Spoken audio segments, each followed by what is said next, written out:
And we're live on the Patron Hangout. It is number 38. We've done 38 of these things, which means we've been doing this for 38 months. Yep. With a couple that we've made up for. Good old times. It's been an interesting weekend, to say the least. We had a day trip to Detroit from Mississauga. It's a 4-hour trip. Thanks, Tom. Love you. I just want to quickly address this because it's such a wonderful part of the community, and we will quickly address the patrons and everybody immediately after I do this. But we went down to Detroit, just outside of Detroit in Warren, Michigan, to a store called Eternal Games. They were holding a charity tournament, which we've talked about a couple times in the Metal Lab. Unfortunately, a young man, one Braylon Chang, his life was very quickly taken from us at a very young age. And this was a charity tournament to help support his family. A passing does come with its own costs and losses and everything like that. As a result, 42 players descended upon this rock qualifier, which was run. All proceeds from this, courtesy of the store, were donated to the family. So the store bought the qualifying kit and took all the money and said, all of this money is going to this family. In addition to which, we had raffle tickets, additional donations, because the entry fee, though minimum donation of $25, was in fact actually a minimum donation. So myself, I put in $40 for the family, and then there was raffle tickets on top of that. All that combined, the 42 players that showed up raised $1,700 for the family. So it's heartwarming for our community to be such a part of something so awesome and so great, and it's really good. It's just good to see Clix players do good, and it was very, very nice to see all of us reach out in the way that we did and support the family in the way that we did. So kudos to all the players who showed up there, and it was a great old time. I went through to myself, but we'll talk about that more in a minute. That's just my heartfelt hello. How you guys doing? Welcome to the Patron Hangout number 38. As we open our hearts and questions to those who support us financially in some degree, we do. So this is something we open to our patrons. If you want to check us out at patreon.com/marriedclicks. As well, we do accept super chats in the chat. So if you put in a couple bucks for a super chat, we will address your question on the show, but we will not directly address any chat questions like we do on the Metal Lab or the Married Lab or anything like that. All right. Amber, anything you want to say before we get started, or are we just going to get going? Yeah, you only have an hour on this show these days, so let's get this started. Mike, you're first in the room. What do you got for us this week? All right, of course, I always come prepared, so. I love it. All right. There aren't that many as most times that I come in here, so I tried to think up as many as I could before time started. So today I'm here in parts unknown, here in my hotel room. 2 months in a row, like I could, from my hotel room, and so I was here playing in a pre-release for the Earth X. Went 2-1. Pulled a Hulk and a Namor, and I'd say I did an okay job. And at the very end, I was talking around some of the guys I know here, and I said, "Hey, do you know anyone with some excess specs that they wanted to trade?" And said, "Oh yeah, sure." So I parted with the winning piece that the Hulk that had gotten me 2-1. I want to know from you guys, did I make a good trade? Because he said basically it was brand new in the box. He wasn't going to play it. He didn't have any plans to play it. So he said, okay, he would rather, he really would want to collect the Hulk and stuff like that. So, okay, well, it is a super rare. Like I don't know if I'm gonna. All right, sure. Like one, because I really wanted this. So I want to know your thoughts. Like, did I make a good trade, or will I regret that maybe Hulks could have won me plenty more constructed down the road? Amber, what are your thoughts on it? I'm sure there is some competitive level to looking at this, but when it comes down to it, if you're happy, it was a good trade. It's kind of the philosophy that we've always gone by, is that if both parties are happy, it like value, competitiveness, meta-ness, whatever, none of that really matters as long as you guys are happy about it. Now, I'm going to give the answer that the internet will give you, which is right now the deal you got is perfectly even. Pre-release prices are at their peak inflation or highest point that they're going to be at. Mostly because, like I keep saying, the pre-release period, so before the set is officially out, this period is the least amount of EarthX that's going to be out in the world, barring, of course, myself, ourselves, and Scott Porter having a couple boxes of Figures.com, but none of us really sell that stuff, if you know what I'm saying, right? So that stuff inherently hasn't been given value, but I can imagine at how early we get them. If we were to be the scumbags and sell them, we could get a lot of money. But we're not allowed to do that, and we won't ever do that. That's a thing. Until figures are in hand, in everybody's hand, or available to everybody's hand, we're not trading them necessarily. So, that said, now that we're in pre-release season and other people do have them, there's still not as many as there would be. That Hulk is easily probably sitting at the $50 to $65 range because the price of being early is high. Like, it is a super high price value to be like, hey, I want to be the first. And financially, first is silly, in my opinion.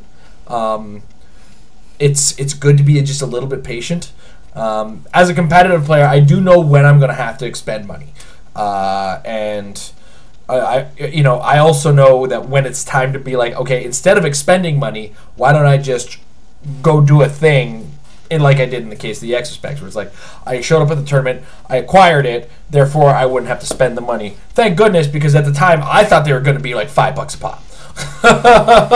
And then they jumped up, and I apologize for telling people that, because I didn't know they were only giving 16 to each store, and I didn't know they were limiting how many prize kits stores could buy. So that's on me.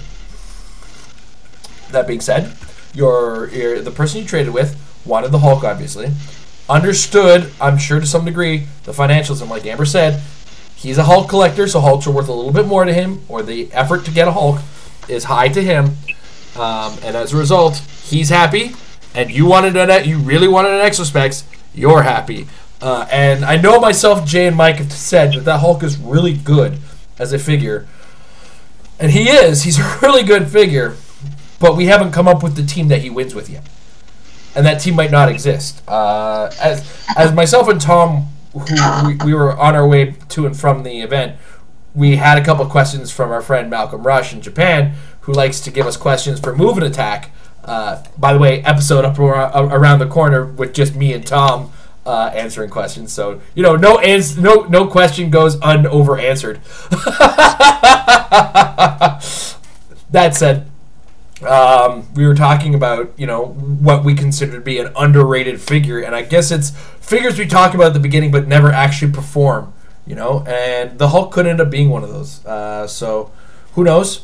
But I feel like since you're happy and the other person in the trade is happy, that's the best way to get a deal. The other best way to get a deal is you guys traded even financially right now at current timing, and I think that's perfectly fine. Furthermore, even if the Hulk does drop in price, the Exospecs are probably looking to come down a little bit, because as exciting as they were, they're just not there. They're not being used. Nobody's using them yet. Like I've seen one team effectively using them, and the player using them had a lot going on his team in addition to the Exospecs. I don't think the Exospecs was the thing that made his team. It was a small piece of a bigger whole, and so that's kind of my takeaway on the whole matter. So, long story short, you're happy, he's happy, everybody's happy. That's a good trade. As I over answered Amber's answer. Dennis, if you got a question you want to throw in, Dennis unfortunately doesn't have a mic or a camera, so he's kind of the text. You might see a little caption show up at the bottom. That'll be his question in the Hangout. So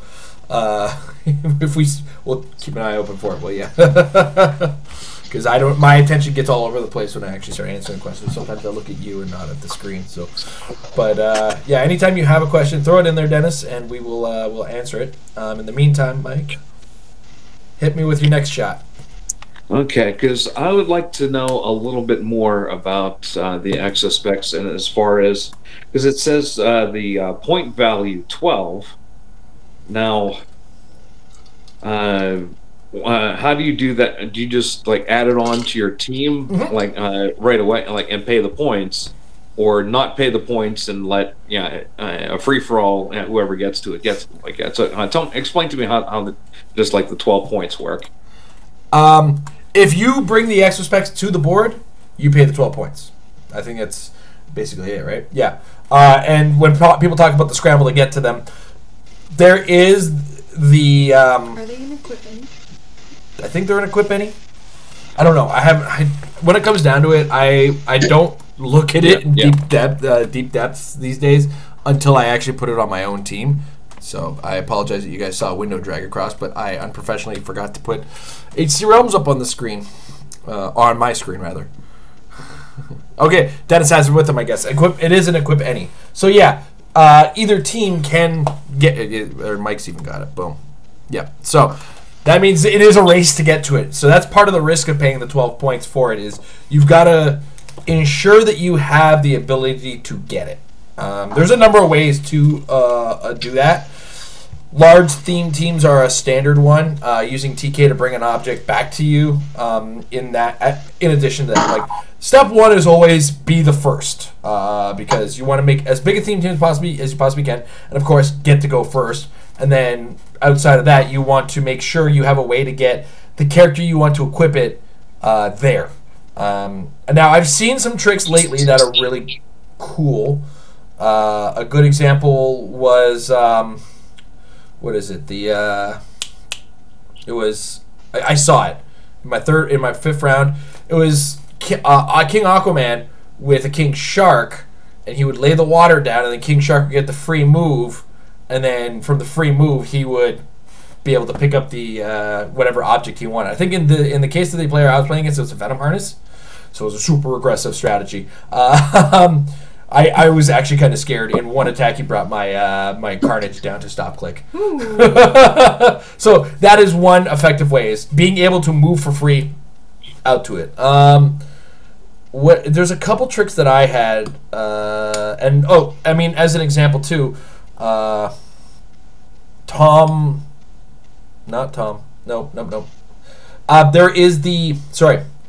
the added idea of a low point character with reasonable movement and sidestep can go grab the light object, sidestep over the character or through the square that the character is occupying, and in the midst of it, drop it on the character, which is another standard trick. Because it is a light object, anybody can carry that. It doesn't even have to be 8 Batman, because 8 Batman was used because he has super strength to carry like Mjolnir or something like that. Yeah, with the heavy objects. Yeah. I was using Ironheart myself on my Venom Harness.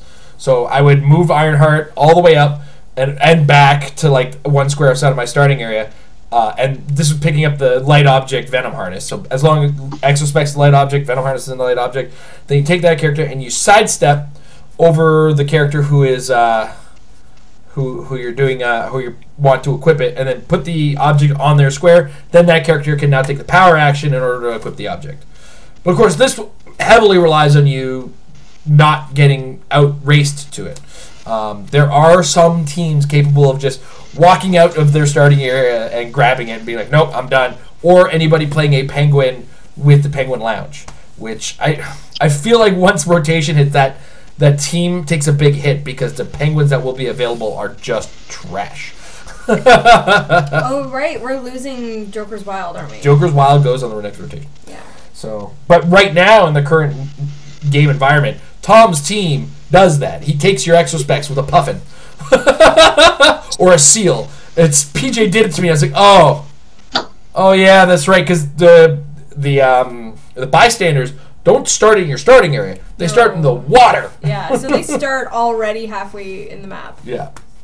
And special objects have to be placed 5 or more squares from your starting area. So when you've got the puffins or seals or penguins in the middle of the map and you've got your starting area, and your special object has to be like here, it's really easy for one of those little guys to come grab it from you. Yeah.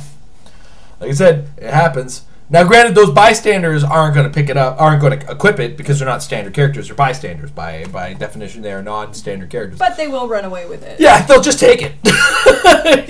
Nothing's more annoying than it's like, get back here, you stupid little bird. I had to chase down a puffin. I chased it down with a huge attack from, I think it was a lockjaw with like an 11 attack. I was chasing down this bird, and then it ended up being Ironheart who killed the puffin. I was like, what is my life? What is my life? That's awesome. So, yeah, the non sequiturs aside, it is this is a challenge that you have to understand in the high level of competitive play, and it's a risk you have to accept. If that's a risk you're not willing to take, you have to push that extra limit in order to make sure you get the item ultimately. So, and again, the big trick is to move out with somebody, come back to the starting area, and then when you come back, you sidestep over the dude and let them equip it. That's the most reliable, most consistent strategy that doesn't force the requirement of a character with TK. Because there's more useful characters with sidestep than there are in the grander scale. There's more useful characters with sidestep than there are with TK. Outside of that effect, right? So like, there's a lot of characters with sidestep that are just good, and there's not as many characters with just TK that are equal parts externally that good. I think is what I was trying to say. Those are the words that came out. I don't know. Regardless of what this was, I was trying to say. Yeah. Anyway, so that's kind of my take on it, as it were. Amber, did you want to throw anything on there? I got nothing to add to that. I think you did a good enough job over answering that question. Do I do that? Is that something I do? All right. Double checking here. Every so often I'm peeking here. Okay. Like I said, Dennis, if you want to chime in with any questions, I'll answer it. I swear. Or if you have anything, I should actually keep an eye open on the Patron chat just in case on the Patron Discord, because it's usually Nathaniel who talks to us on Patreon, or on our Discord, but he's watching the Super Bowl. Yeah, he's watching sports ball. So, all right, Mike. Alrighty.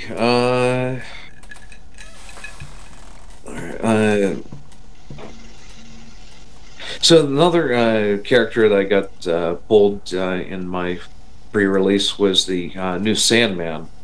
I wanted to know what you guys think of the potentials of him being a call-in with an ID. Like it would, is that a?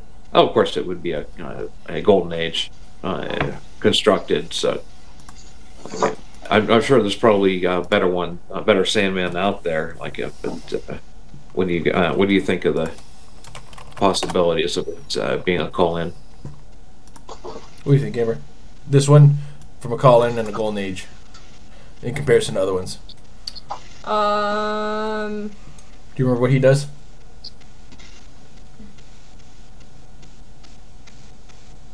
Oh, I remember really liking the new one. The Earth X one? Yeah. Yeah. Where he gets to pick a power? Yeah. And he's only 50 points, so I think he works really well as a call-in. I don't remember what any of the other Sandmans do. Other than the Sandman that temporarily broke the game and they had to rewrite the rules to... Not only did they have to rewrite the rules, they had to announce a rules change actively at U.S. Nationals, I think it was. Where it was like, if you play this team, I'm disqualifying you. Yeah. And it was like, play Faust until you get gray or something like that and just stop the game. That one was even worse. Well, it actually ended the game and you won because there were no legal figures on the board. Yeah. Anyway, with that being said, as far as Sandmen are concerned, I think this one, the new one, does stand out as pretty effective. Like, you call him in, you pick a power, and depending on the board state, you can really get some oomph out of him. Especially if you happen to be really near another character, you can get an... What's wrong with a call-in with Flurry? The correct answer is nothing. Yeah. Absolutely nothing's wrong with that. So yeah, call-in with Flurry is a pretty fantastic thing. Call-in with Charge, call-in with Plasticity. And he's essentially going to stay on that top clip too. So the retaliation from the other team, if you decide to go a charge or flurry, they do have to get through his shape change and his super senses. And then he is like 5 clicks, so they do have to be doing 5 damage to this guy to kill him. So he's not an easy kill afterwards. Once you get him there. Yeah, he's not a walk. So yeah, definitely. I mean, especially if you happen to have 5 characters on your team and you call him in, and you've now got 6 characters on your team, and he's got +1 to his stats. He's actually doing 4 damage with an 11 attack flurry. Yeah, so there's so many things like actually really good. It's actually I'm really liking this guy. It's actually kind of a shame that ID card is no longer out there. Yeah. So yeah, do it. That's a good figure. Especially if you can plan in the way that I just accidentally stumbled across.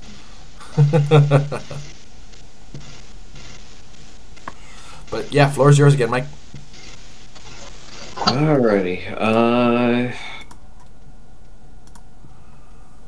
Yeah, let's just move on. Continue on with the Sinister Six. What do you think are the of the new Spider-Man foes? Which do you think are the strongest?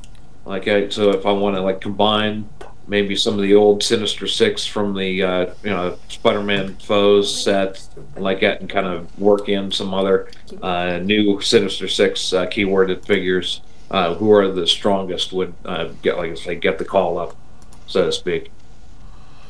All right. Long time distant. We had to kind of go back a bit. Superior Foes had some really good ones, actually, now I'm remembering it, because you had the ability to, if you combine that up to 6 characters thing with some of the guys that can really use it, with some of the older Sinister Syndicate guys that had the Sinister Syndicate bonus when sharing the attack value, you got a lot going on in your favor. For instance, a character like Speed Demon. Speed Demon had that hypersonic, and he also gave probability control during an attack that you happen to be sharing his 11 attack with. That's a pretty reasonable effect. And he's also got that late dial hypersonic that lets him use flurry. Oof. I like him. Further back in time, you got Alyosha Craven. I kind of like that guy, Amber. Did you know that? Did you know that I like Alyosha Craven? Did you know that, Amber? No. That's unheard of. I kind of like that character. I don't know why. I don't understand. Overdrive to move them. Can't. I mean, he's part of the team, right? The new Vulture is really good too. The new actual Vulture or the Prime Vulture? Oh, does the Prime is a Magia guy. No. Does the Vulture didn't get the keyword? Well, the Vulture isn't necessarily in the actual Vulture. I don't think is in the HC Realms database just yet. Oh, okay. No, I don't even think the Prime one is. Doesn't look like the Prime one's there either. Oh, okay. They're just not fully updated. Yeah, the Vulture's not. I'm sure the Vulture will have Sinister Syndicate keyword at the very least. Pull up the forums. Why don't I? We don't have that Vulture. We have the Prime one. And the Prime one will not have it because Prime one is not Victor Toombs. You're right. He's not. I remember. He's just so good. I don't get me wrong. I wish he was Sinister Six too. Good. He would be so. Can you imagine even if they gave him that Sinister Six trait, that guy with that Sinister Six trait? Yeah, that'd be great. Forget it. Forget. I'm not playing HeroClix anymore if that's the case. Or actually, I am. It's just with that figure. So. Where were we? I'd have to go through the forums and the spoilers to. I'm still at that point where we're still at that point where it hasn't been fully realized on the database, but it does have that upcoming sets and spoiler. The evidence thread. The evidence thread, as we like to call, or as Jay likes to call it. I just call it the mess thread because the comments are just the worst thing to read in the world. I don't know why I've ever read it. The regular Vulture has Sinister Syndicate. He also has Sinister Six. So, and he's also got a trait where if he's attacked by a foot character, he can use energy shields. So that's traded. That's cool. He's just generally cool. Not as cool as the Prime, but No, he's not even close to as cool as Prime. That's why the Lizard, I think, is a sleeper on this one. Like, if anybody's sleeping on the Lizard, they should wake up. He's so good. Who else? President Osborne is sick. Like, he's another sleeper, I think, because his stat line isn't what it is. It isn't what he's about. It's about the bodyguard, keeping the bodyguard. And honestly, I'm going to start singing Whitney Houston every time I'm playing the President Osborne now, and using his bodyguard. And I promise I won't do it. we actually got a comment once on one of our on Facebook on one of the unboxings we did, where it's like, I love you guys, I've met you in person. It's like, but what can we do to get Jason to stop singing? Death. It will take death. Nothing. It would take cutting my vocal cords. He's like, I promise you guys, I've been with him for 12 years. It doesn't stop. Amber, I've heard you sing in the shower. You are not a 100% grid singer either. I'm not. People with glass houses, folks. all of that. What we're talking about. Which guys from Sinister Syndicate? Move on.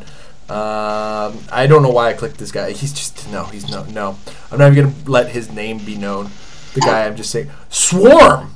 Ooh. Swarm is Sinister Syndicate, Swarm is one of those ones you don't have to come in necessarily with the 6 characters. Mm-hmm. He can make that 6th one with the Swarm, That's or true. if you happen to start losing bodies, he could. Yeah, keep that up. Amber's ice cracked in her drink, and it scared me. Yeah, Swarm can make guys after you've lost guys, so that's anybody who can make dudes is a good dude. What else? Of course, Prize Doc Ock, the OP kit one. We all know he's good. I mean, that was kind of low hanging fruit. I'll admit that. That Venom's not as this Venom doesn't even have the Venom trait. No. Well, because the Venom trait didn't exist until Sinister or Superior Foes. Yeah. Superior Foes is just full of really good ones that you can get your last chance at. Oh yeah. So Stiltman, Yes. there it is. Now the Sinister Syndicate has Colossal Retaliation. Never forget. There's your winning team. What? Just the Stiltman and Sandman and Lizard and No, a couple well, you other have to make it to the Yeah. 6 to make sure you got your Sinister 6 going off, but It's yeah, there. just There's a team there. Don't dilly dally on them, as it were.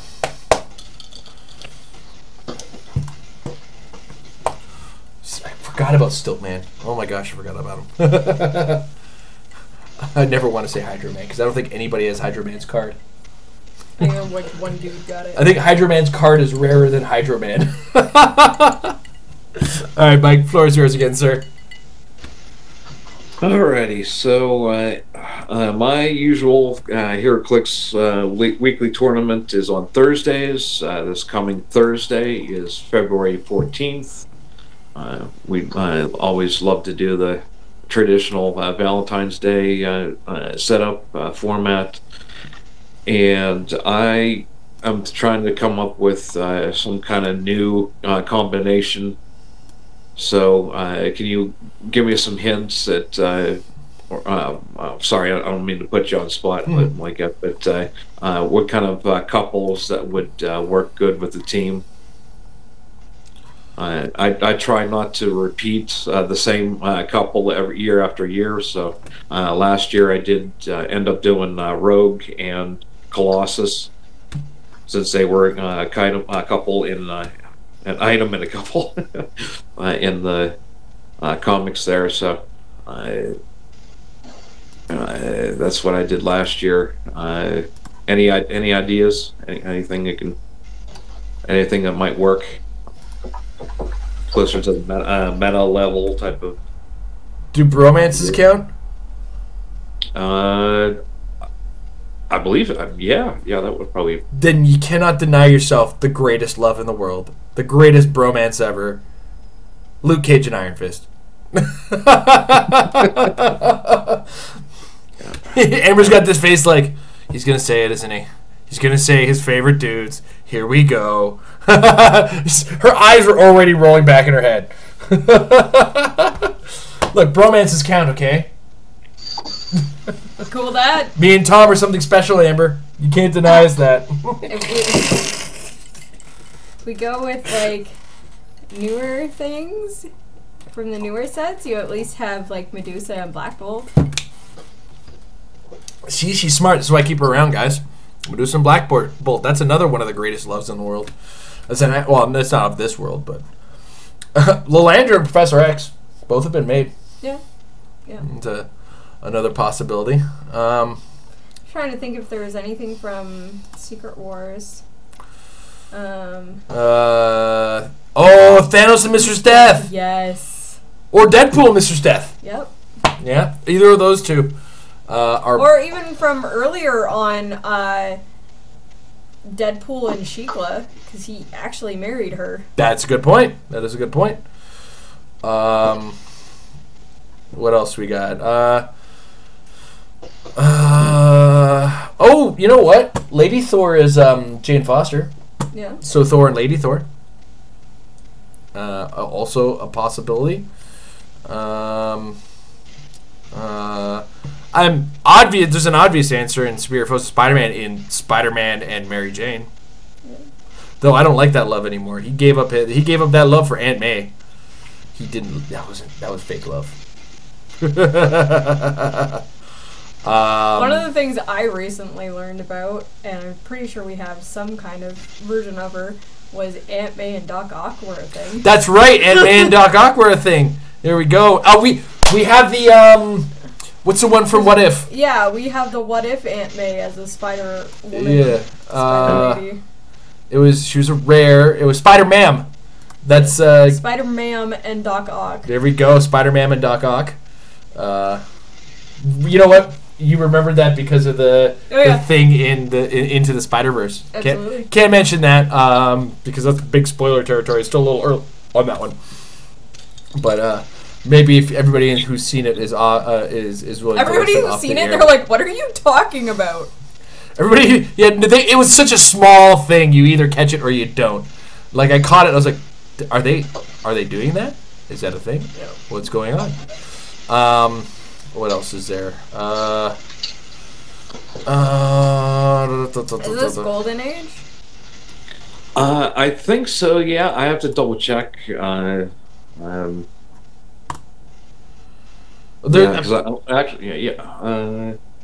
the obvious. Cyclops and Jean Grey. Yeah, but I think he was trying to go away from obvious. There's Angel and X-23, or All New Wolverine. Young Angel, I should specify. Because those were very different characters. Very specific. Who was Dupe with? Dupe and Husk! No, Toad and Husk. Toad and Husk. Wasn't Dupe with Warbird? Or Yes! No! Wait. Ah! I'm gonna have to Wikipedia this one. Dupe has loved people, though. Yeah. Dupe has had romantic relationships, all of which are... I feel like in Wolverine and the X-Men, Dupe and Warbird were a thing. I think you might be right. Fictional character biography. It's cameo in that. You know what? I gotta dig deeper. Dupes. Love life. Who slept with Marvel monsters? Characters who slept with Marvel. Come on! Come on, comic book resources. Of course it is. Oh, we didn't get a beak. we didn't. We didn't. Dupe. Dupe was.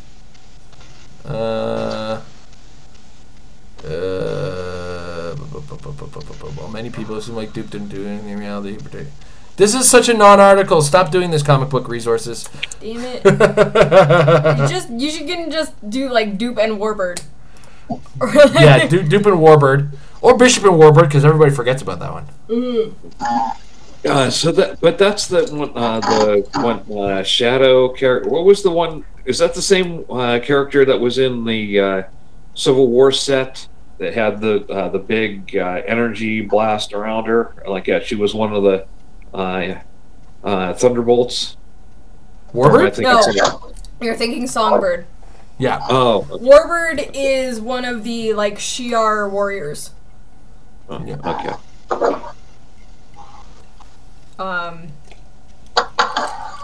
She's like Deathbird's sister or something. She's one of the crazy Shi'ar bird people. It's like Shi'ar are half bird or something. Like, it's weird. It's weird. Yeah, that different evolution thing. Yeah, there's a couple of people in Xavier's school when you look at the new X-Men, the young guys. Oh my gosh, what's her name? Surge. I'm like trying to remember what her X-Men name is. Surge and Prodigy. Yeah, Surge and Prodigy, that's true. Oya and Brew. Oh yeah, that's a thing. I forgot about that. Oya and Brew. Speaking of bromances, winner. I just took a peek in the chat. Yeah, there's actually with all of the Clix that have been out recently, you can delve into. Is there a Misty Knight? There's an OP Misty Knight, but I don't think she's out yet.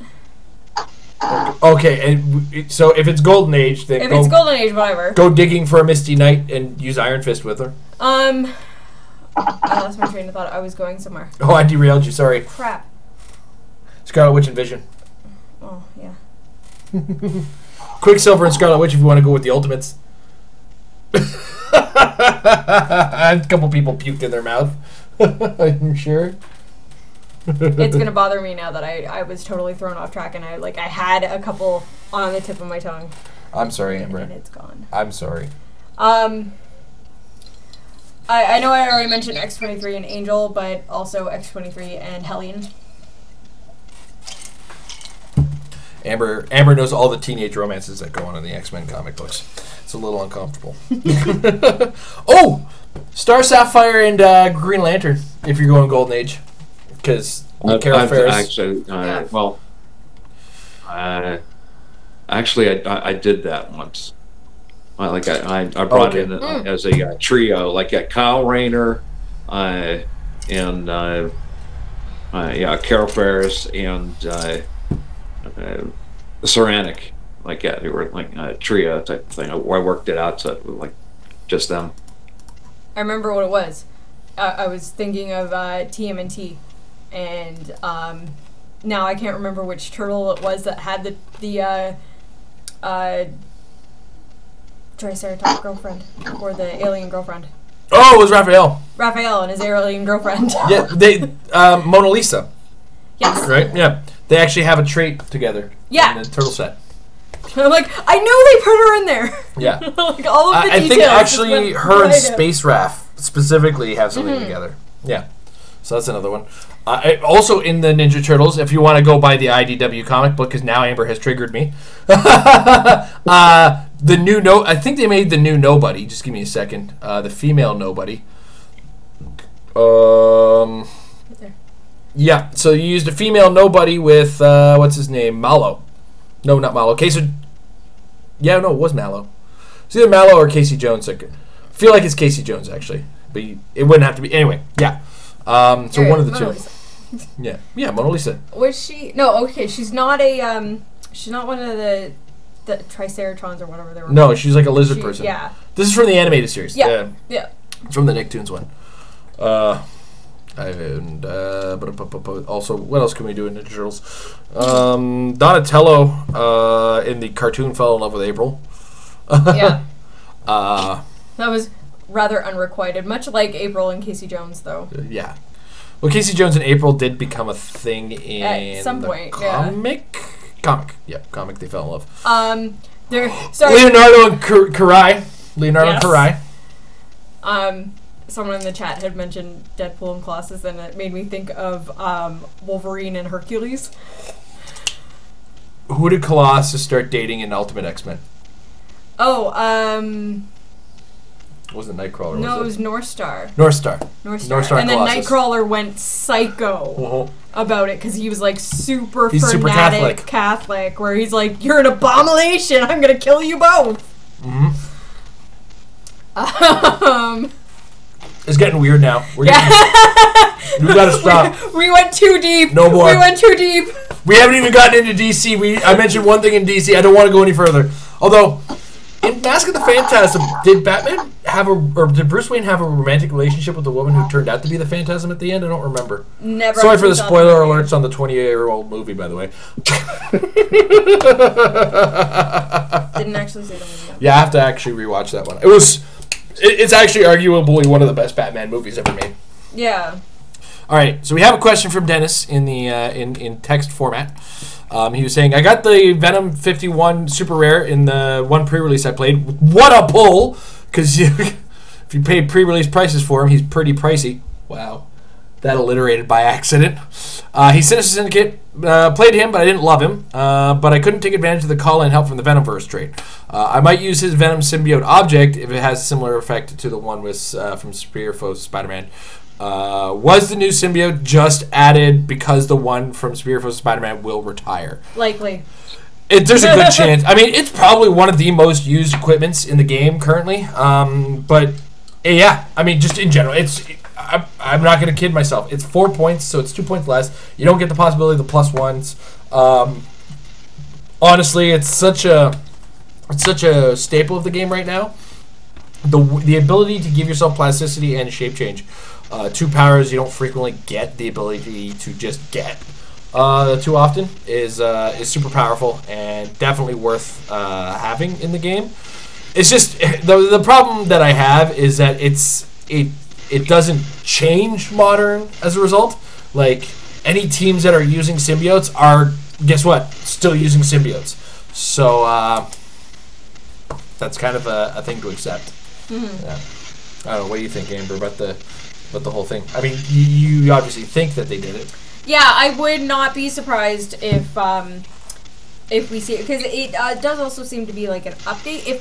Correct me if I'm wrong, it doesn't have that possibility of being unequipped on a roll of 1. That's right, because you can't give it the +1 from that. Yeah, so it's almost like a better version. In that sense, like, yeah, you don't get the +1, but it's also not going to be randomly unequipped from you. Yeah. And yeah, it's a simpler version of it. But yeah, so I would certainly say that they did have the hindsight of bringing this in and being like, well, the other one's going to retire soon, let's let them play together for a while.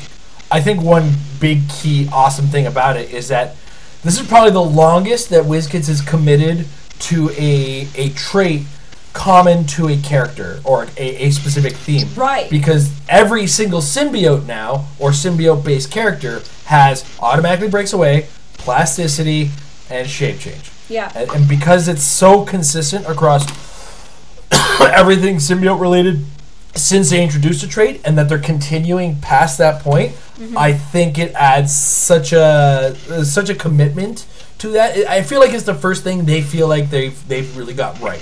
And I hope they keep with it myself. It's like the symbiote's own little team building. Yeah.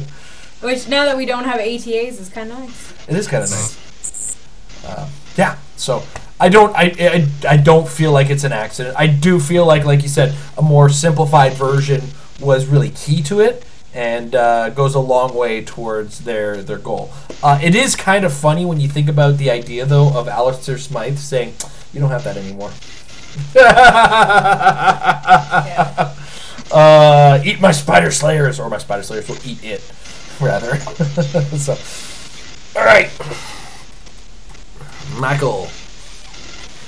Alrighty, so one thing I spied as I was standing in line for the purchase and everything like that, they had on the shelves here in the comic book store that in town.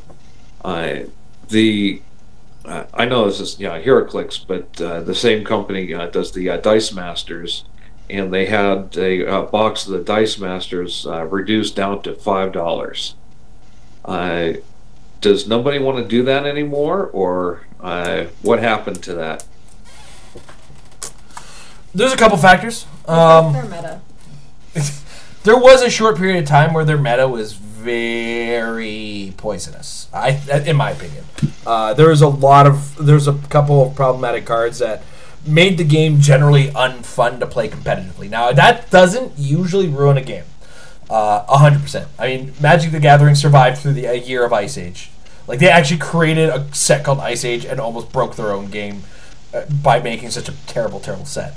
But they've survived. So the big problem is that Dice Masters as a game is super regional. And it also seems to appeal to a different type of gamer than HeroClix players. One thing I am noticing is that HeroClix players as a general group of players is mostly in the age range of like drinking age to like early or late 30s, early 40s.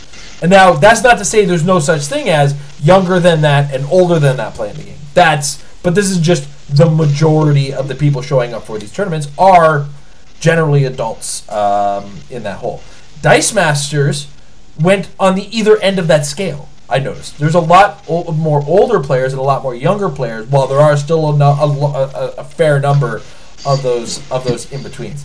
Also, a huge female base. That confused me. I wanted to know what about Dice Masters was so appealing to females. Yeah, like I have never seen a competitive game that had such a huge female player base. And when we say that, we're talking about on percentage. Yeah. Like, if you show up at a Magic tournament, there's going to be like, and I'm talking like, if you show up at a major Magic tournament, you might see 100 women.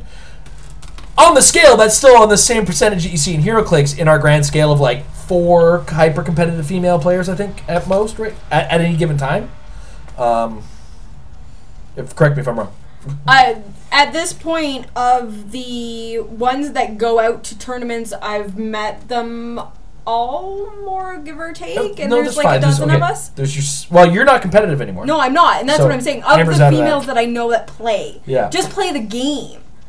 Yeah, there's maybe like, you can still count on 2 hands how many there are. I mean, like, hyper competitive, there's like 3.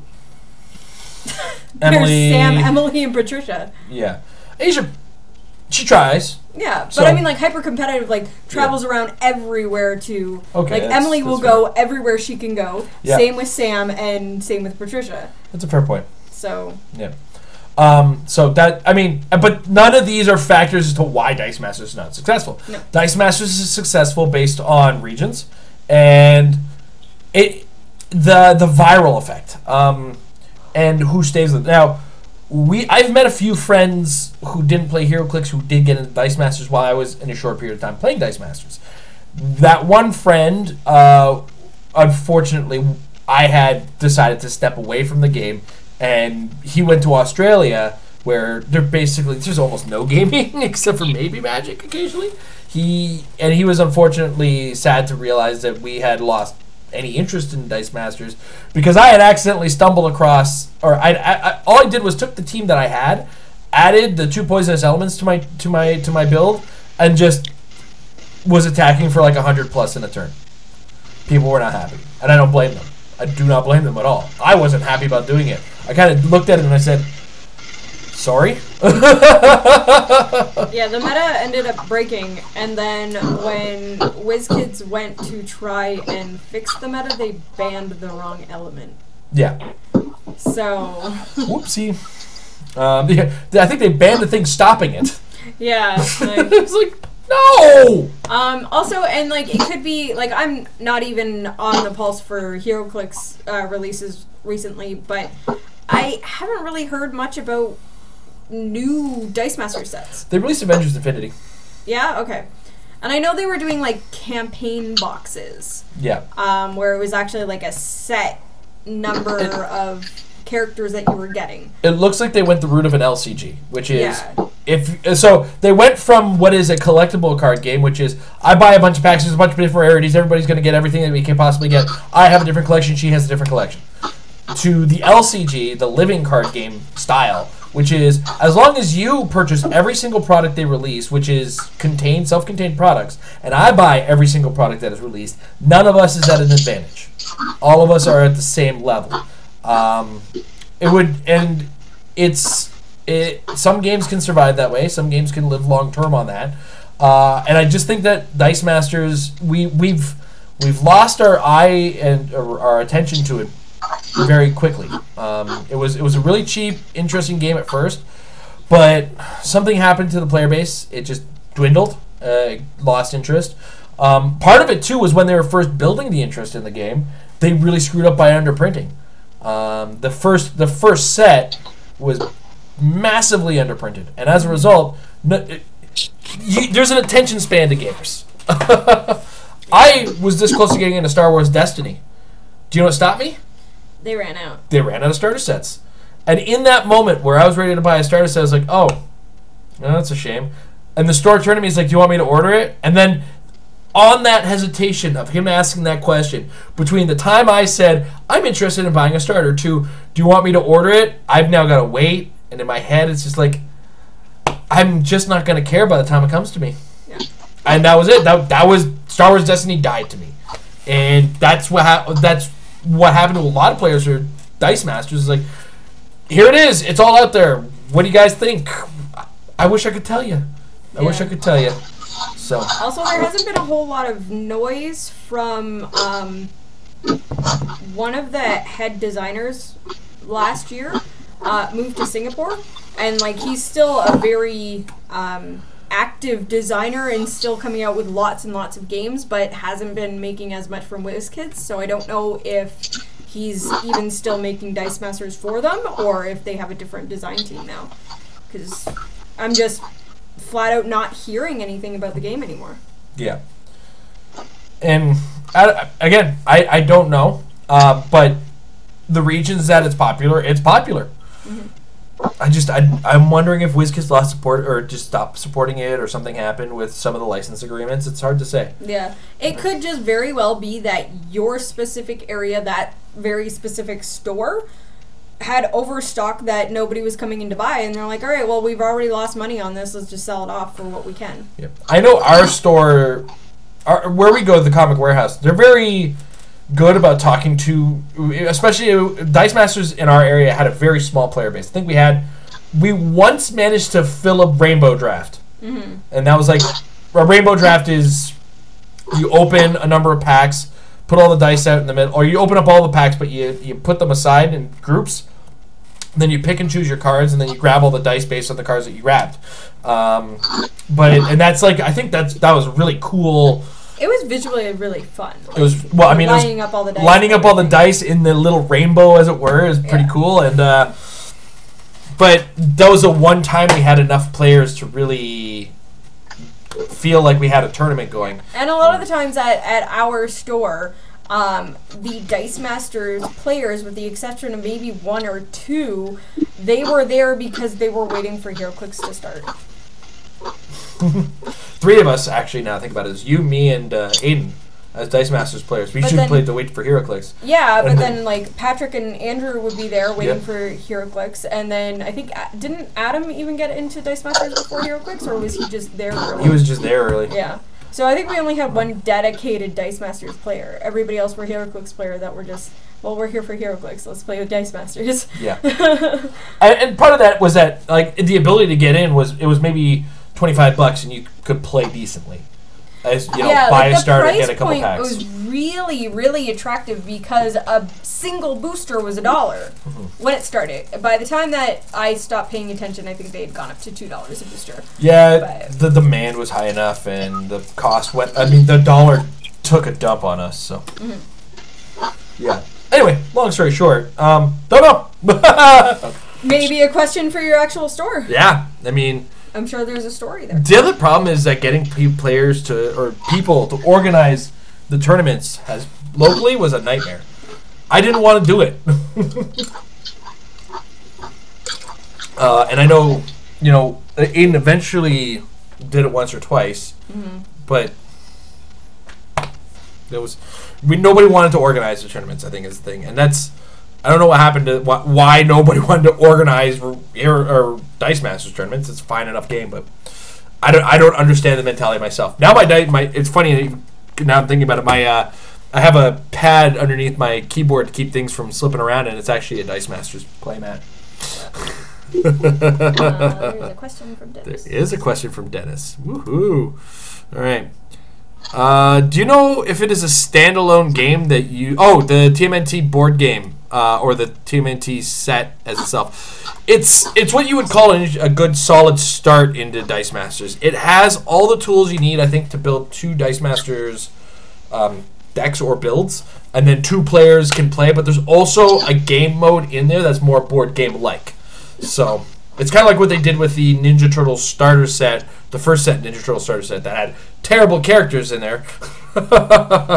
Like the worst characters ever created. But it was like a scenario-based board game using HeroClix. Absolutely. So I think it's more akin to that than it was. It also, but it was again crossed over into Dice Masters as well, where you could play the Michelangelo, Leonardo, Raphael, and Donatello out of those in the game of Dice Masters. And it actually built it really well where you only needed the 1, because Dice Masters had this thing where like there's a maximum number of dice that you could add on a card, but they only gave you 3 of each character's dice in this thing, but they also gave them a max 3 dice on each of the things. So you actually had, when you buy that box, you had everything you need to play those if you were going to put them on a team for a tournament. I didn't even know this was a thing. Oh, you didn't? No. It came out just after, it was 3 sets after we had out of the game. Because we stopped just before Flash came out. Yeah. So. Yeah. Yeah, Flash had introduced the double symbols. Oh yeah, the dual lands. All right, Michael. Alrighty, so last question here would be, if budget wasn't an issue, what would be, or you got 2 minutes, pitch me a Married with Clix big game commercial. What would it look like? If you were going to put a big game commercial together, minute long, a minute, 2 minutes, well, usually 30 seconds to a minute or so like that. Are we talking about a Super Bowl commercial? Yeah, but I didn't know if we were allowed to say that. Okay, because I already. Oh, that's right. It's trademarked. Confused. Gotcha. Okay, yeah, that's true. It's trademarked. Oh well, we're about to be demonetized, Amber. Darn. Our Patron Hangout, which is full of people who have already given us money, will be demonetized. Oh no. Shucks. All right. Big game commercial. Gotcha. Okay. Actually, we can do a really quick one. Ready? Hey, Amber, you like football? No. I didn't think so.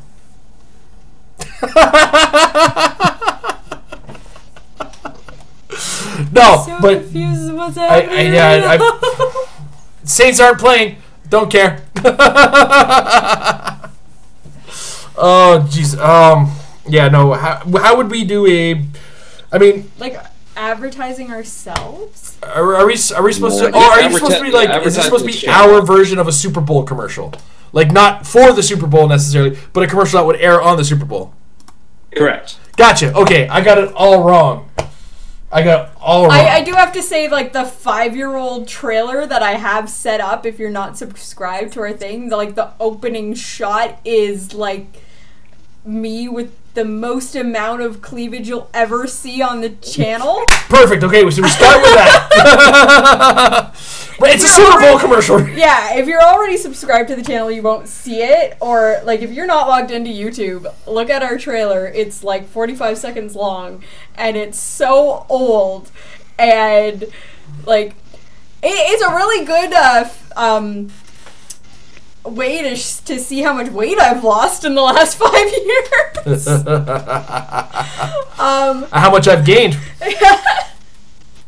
But yeah, that's pretty much a couple of like outtakes and tidbits of like our shows, and one of the ones where it's like one of the games that we played where you were playing Quicksilver, you're just like, oh, I'm Quicksilver, I'm the best. I'm like, yeah, you still don't ignore hindering, you little bitch. And like just little things like that, like super cuts of like that. And I'm always tempted to update that trailer because it's so old and it's just not even what we do on the channel anymore, but it's almost classic at this point. I think I would do a super cut of the best of Tom if we're gonna put like Married with Clix has these guys, but it also has Tom, and then we cut to all the like this little tidbits of And Tom it would have Kerr. to have like smooth jazz over top.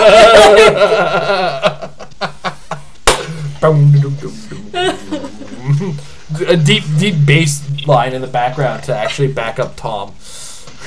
Actually, you know what? Tom would write the music for it too.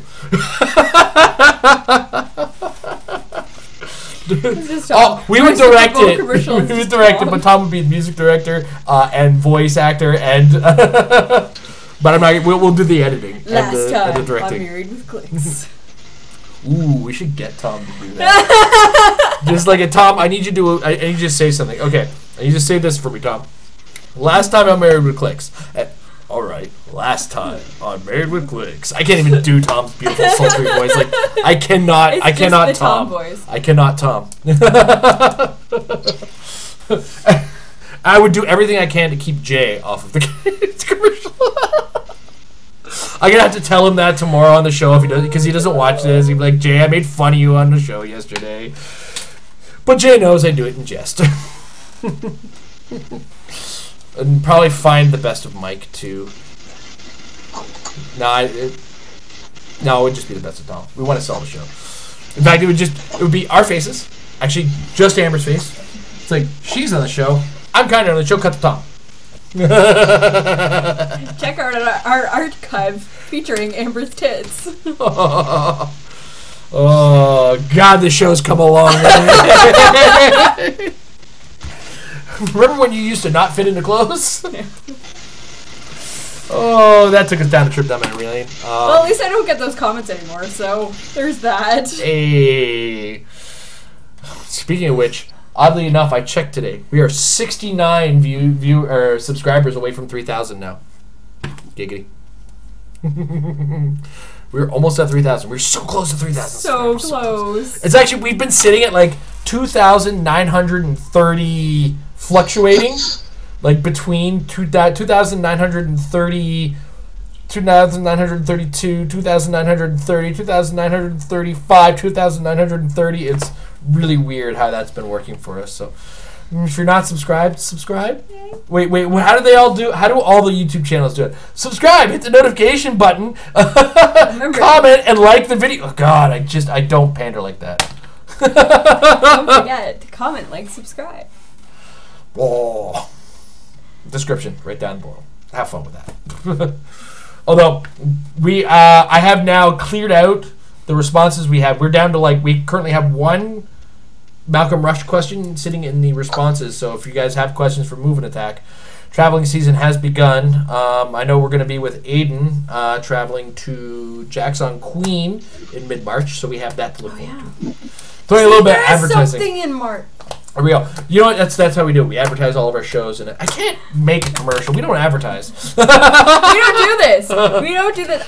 Can you tell? I used to really, really hardcore whore us out on social media 5 years ago when we were first starting, and I was just everything that I could find that even remotely mentioned HeroClix, I'd be like, hey, check out our channel. And now I'm just I have to do something for this channel. If it makes you feel any better, I'm annoyed the fact that I now have to double the work I used to do to share links, because I now have to share it on our main fan page, but apparently we don't pay YouTube or Facebook enough for that, so I also have to do it on our Facebook community group. Guys, if you're starting your own YouTube channel, ignore the fan page, do a community group. It is just set up a group. A fan page is a waste of your time. Waste of your notifications too. All it is Facebook asking you for money. All right. Okay. Aiden texted me about that. Aiden did ask us this question that Dennis just asked, and we're gonna wrap. So, I hope you kind of understood that our Super Bowl commercial would be super awkward and weird and have a lot of Tom. And we got one last question, and we're going to wrap it up because Amber's got to go to bed, so we're actually kind of on time today. Last question, going back to the Comic Warehouse in Aiden. What happens when Krakoa, the Krakoa map, crit misses on its attack? I played him on the map a few weeks ago, and we laughed about it when he crit missed, and he said he would text Amber that question, but it never got the answer. Yeah, because I think we were a little late on the response. Okay, so... Oh, no, I responded, and I just laughed at him because I was like... where were we? We were out somewhere when I got asked that, and I was just like, what have we done in the past couple weeks? Nothing. Yeah, no, ultimately it's... I may have actually been in class. Like, I may Oh, have yeah, just you're in driving finished school up at the time. class. Yeah. And been like, nothing? And then Aiden laughed at me, and I was like, well, like, the map is very specifically... For anyone that hasn't played Krakoa, it does have specific rules for, at the end of each player's turn, you have to roll a die, and then depending on the result, something happens. And then the 6 is that the Krakoa map itself gets to make an attack. It has, like, 10 range, 10 attack, 3 damage, and it can ignore elevated and hindering for its attack. But because the map is the one making it, even though it's happening on your turn and you're the one rolling the dice, all of the damage, whatever, is the source of it actually comes from the map itself. So a crit miss will do nothing because the map can't take damage. The map missed. That's all. The map missed for sure. Yeah. If it was me, I'd say, okay, cool. So the map dies, and because there's no figures on the map anymore, both players lose.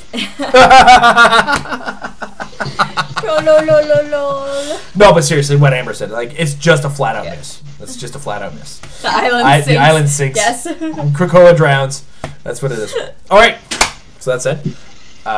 Thank you guys, our patrons. We love all the support that you provide us on a regular basis. And if you want to join us, if you're watching us right now, patreon.com/BraveReClix. We have multiple tiers for you to join us. All tiers get you access to the Patreon Discord and this show. $5 tier gets you access to call in on certain live shows like the Meta Lab, the Married Lab, and Every Man for Everyone. We try to open up a little bit of time on each of those shows for members to call in. Outside of that, we're trying to build a tournament series for the Everyman format. Hopefully that goes on. We're saving our Patreon money to start doing games again.